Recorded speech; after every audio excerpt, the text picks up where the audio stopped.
Guys, it's Cuban Carmen. I'm actually at Goodwill right now at this moment. Um, I have to put my car in parking. I know it's been a while since I made a video. Um, I don't know where to start. Um, Last week Wednesday, uh,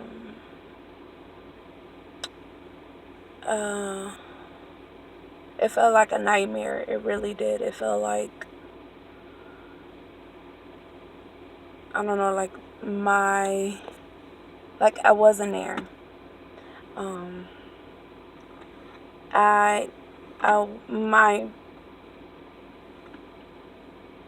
I don't know where to go. Um, I wanted to do this project, which was to make piñatas. Um,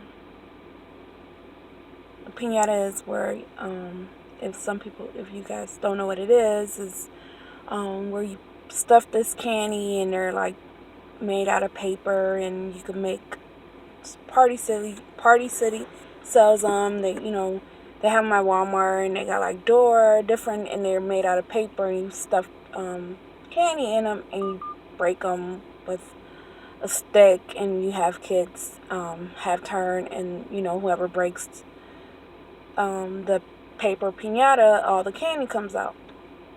So I decided to make one on my own and buy all the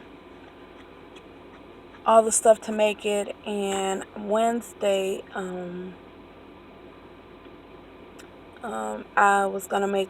I made one for my fiance's nephew, and I was really excited. I was like, oh my God, I'm finally gonna make something that I really enjoy doing.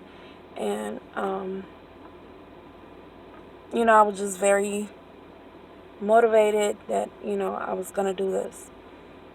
I was in the kitchen, and I was almost done. I'm just kind of, well, I was just starting to put the paper on there and stuff. And my fiance was in the room, and um, he was in there watching TV. And I was in the kitchen, like I said, I was doing a piñata, and I heard him he got a phone call because I could hear his ringtone, the phone ringing, his phone. And all I kept hearing is like, what happened? What are you saying? What are you talking about? And in my mind, I'm thinking, oh, it's one of his friends calling, or, one of his family members, or his mom or someone. Um, Never thought it would be my family. I never thought it would be, my brother or sister or anyone calling him, or, I just didn't think it was my family.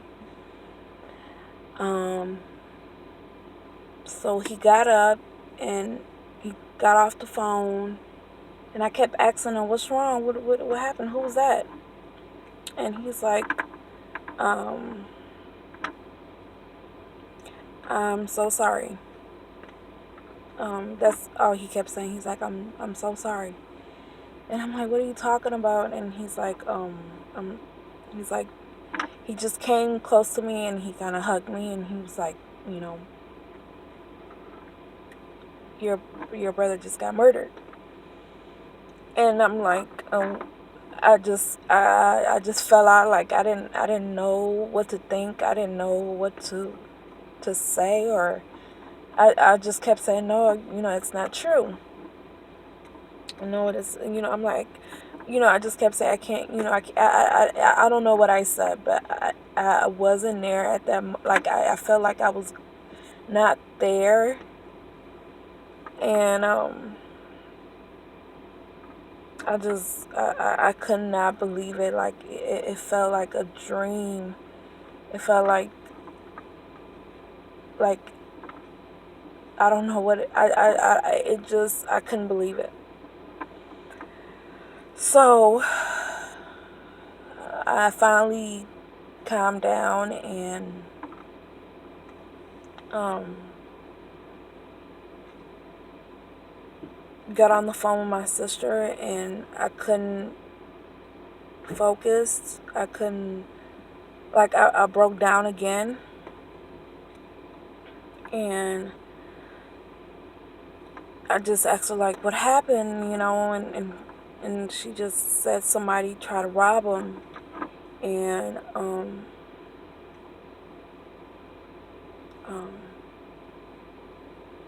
but she just, everything just happened so fast, and I just kept crying. I just kept thinking, like, why my, why my brother, why would they do this to him? Why? I just kept saying, why? And I just was like, okay, well, I have to go see him, you know. So I called my mother-in-law, and she's just like, she's like, I'm so sorry. I just try to call people. Just that was a relief for me to calm down and tell somebody about it. And I drove there. My kids stayed home with their dad, and when I got there, I didn't know if it was a doctor or who he was, but then I found out he was a chapel. And when a chapel comes out, it means that they're gone. They're not, he's not, you know, he's basically gone. And he asked, it's like as soon as I got there, like, he was talking to them. It felt like a movie, like, when you're in a movie and all the family comes together and the doctor comes out and tell you that he didn't make it. Well, that's what it felt. It felt like a movie to me. And the chapel comes out and he's like, do you guys, then they didn't see me come in because they were talking to him. And my sister-in-law didn't want to see him. So my older sister was there and was like, well, I'll go and, see him. And her stepmother was going to go, but then when they turned and see me, I'm like, no, I want to go. I want to see him.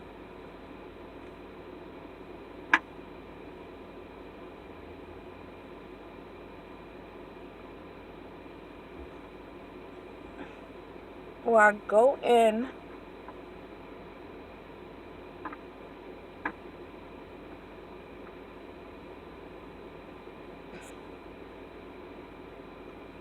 He's laying there.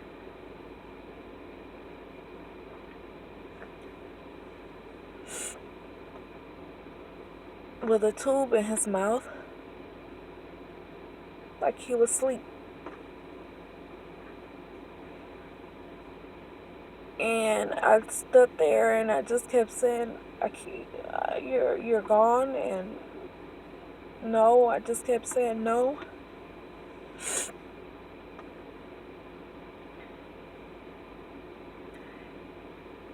And my sister walked out, and we couldn't touch him because it's a homicide.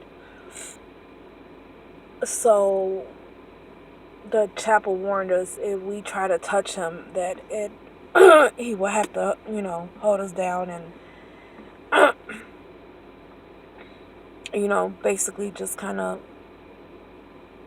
like he will have to really like grab you if he sees that you're going to touch him. So I walk out.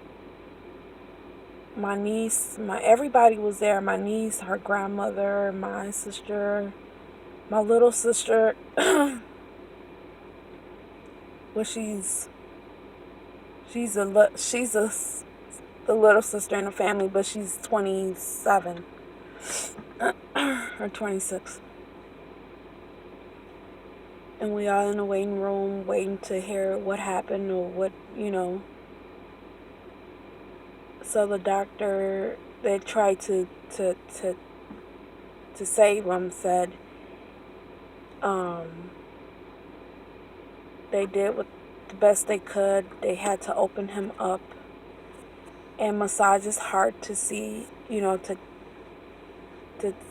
try to bring him back, basically. And that he had 8 wounds, which means we know he got shot.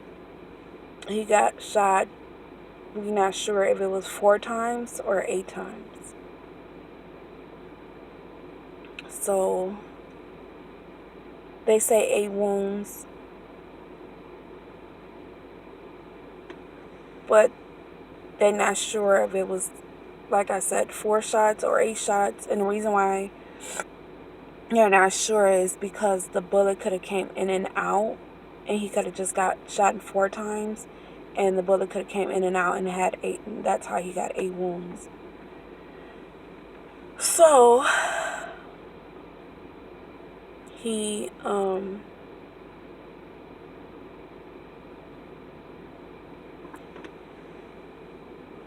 got shot in his abdomen, his stomach, and they try to rob him. And my sister-in-law was on the phone when it happened. She was talking to him and basically was telling her somebody is trying to break in. And he told her, I'm going to go see who it is. I don't know who's trying to break in. Someone is trying to get in. When he goes to go check who it was, my sister-in-law said that it was just tumbling and scream, and she really doesn't want to really talk about it at the moment right now. She really doesn't want to say anything right now. I mean, she keep saying, telling us piece by pieces, because every time she brings it up, it just breaks her down. And I could understand, because that's her husband, and, I just can't imagine what it feels like. I mean, he's my brother, but I just couldn't, him being her husband, and he's, been taken away by someone. It's not like he was sick or,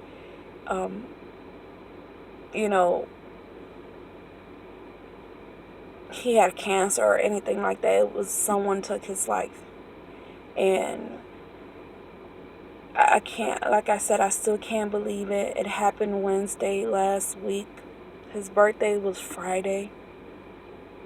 I had talked to him that week, I believe. And he was like, you guys are going to come and we're going to celebrate my birthday, and we're going to have a good time. He's like, are you going to come over, and I told him, yeah, we're going to be there. And he was all excited. So you guys just pray for me, for my family, and we are going to bury him. When I bury him, we're going to have a funeral, and then we're going to cremate him. So I am just speechless. I can't believe it. I don't know. He was my only brother on my mom's side. On my dad's side, I have 2 brothers. Well, had 2 brothers. I only have 1, but that's so different. But I just wanted to come on here and just tell you guys to live life, enjoy life, enjoy your family's company, because you never know when something like this could happen. Or not saying that it will happen, but you never know when your time is up, or the life we live is just, it's terrible. The world that we in is so bad, and we have to watch out who we are around and who are we friends with, and so you gotta really be careful. So I will talk more, but I don't want to keep going with this story. I will keep you guys updated of what's going on, and we still haven't found who did it, so he's on the loose. And yeah, so you guys just pray for me, and I hope you guys enjoy you guys' week, and just keep me in you guys' prayers and pray for my family. I really will appreciate that, and I will see you guys on my next video. Bye, you guys.